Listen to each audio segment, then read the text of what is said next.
بسم الله الرحمن الرحيم. انا في الفيديو ده هشرح كل حاجه تخص اوامر الدايمنشن في اداه الواي كيو في الواي كيو بلجن في الاوتوكاد.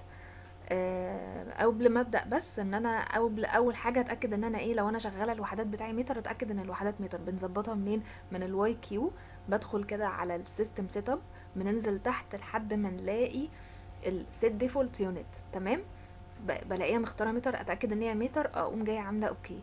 تاني حاجه على طول بظبط الدايمنشن ستايل عشان يبقى شكله مناسب مع البلان او مع الابعاد اللي انا هدخلها. ازاي بظبط الدايمنشن ستايل؟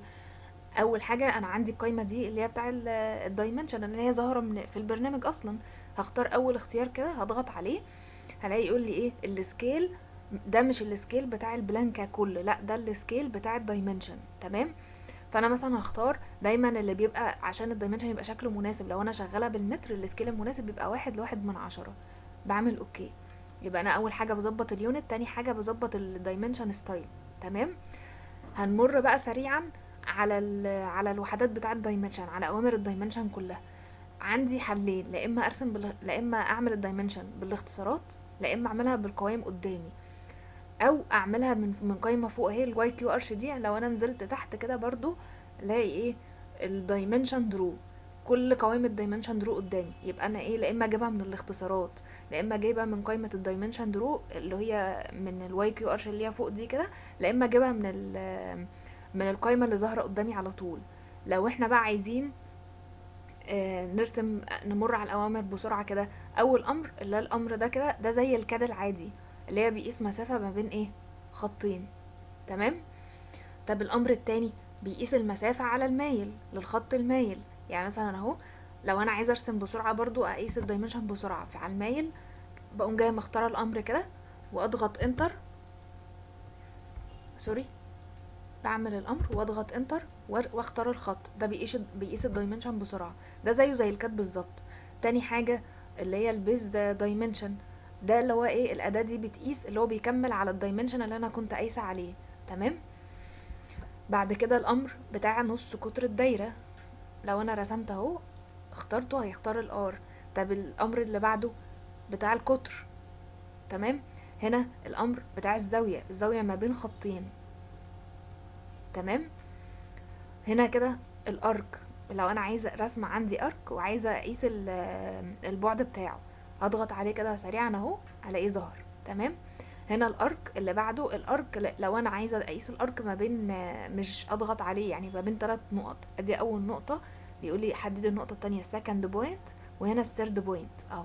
تمام، مرسوم اهو، لا اما انا بكمل المقاس بتاع الارك اهو. تمام، ندخل على الامر اللي بعده اللي هو ده اختصاره. لا اما نضغط عليه كده، لا اما اختصاره اللي هو دي تي دي كيو. دي كيو. تمام، ده بيعمل ده بيقيس الدايمنشن لخط على طول. احنا بنعمل سيلكت على الخط كده ونعمل انتر وننزل ونضغط كليك، هنقيس الخط بشكل سريع.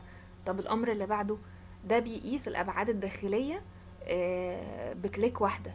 نشوفه بيعمل ازاي. اختصار الامر ده دي زد. تمام، مثلا هضغط جوه الشكل ده كده، وان كليك اهو قاس كل الابعاد الداخليه بضغطه واحده. تمام، ده طبعا بيميز بقى عن الكاد العادي. طب لو انا عايزه اقيس الابعاد الخارجيه برضو بضغطه واحده، اختصار الامر دي اللي هو اللي بعده دي زد زد. تمام، لو انا عملت سيلكت عليه كده مش هيشتغل. ليه؟ لان الامر اللي هو اختصاره دي زد ده لازم الشكل يكون مقفول، باوندري. تمام، يعني لو جينا اشتغلنا على خط ده زي ده كده هيقيس على طول، لكن ده مقاس ليه؟ لان هو مش باوندري. طب لو انا عايزه اجيب الابعاد الخارجيه لشكل زي ده والخطوط منفصله عن بعضها كده، في اختصار دي اس. تمام، اوكي، ونقوم جايين مختارين الخطوط كلها، هيقيس الابعاد الخارجيه بشكل سريع جدا. نكمل دلوقتي بقيه الاوامر في قائمه الدايمنشن. الامر اللي عليه الدور اللي هو الامر ده بيعمل ده بيعمل شبكه المحاور والاعمده بطريقه سريعه، الابعاد بطريقه سريعه جدا. اختصار الامر دي جي زد. تمام، واقوم جايه عامله سيلكت كده، انتر. كده قاس بطريقه سريعه جدا اهو. الامر اللي بعد كده بيعمل ايه؟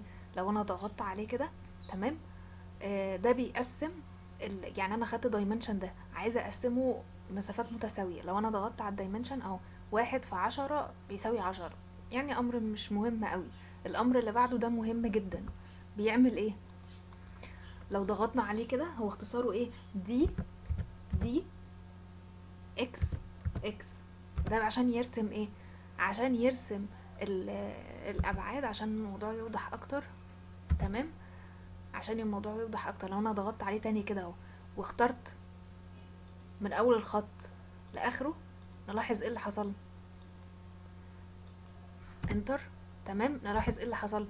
بيقيس المسافة ما بين الخطوط كلها ويجيب المسافة الإجمالية، فده مفيد جدا لما نيجي نرسم لوحة المحاور. تمام. الأوامر اللي بعد كده بتخص أمر الأرك. لو أنا ضغطت على الأمر ده كده وقست المسافة، هيجيب لي المسافة من أول نقطة لآخر نقطة على الإيه؟ على المايل. طب الأمر اللي بعده، لو أنا قست كده بضغطة واحدة، هيجيب على طول الإيه؟ طول الأرك ده كام. تمام.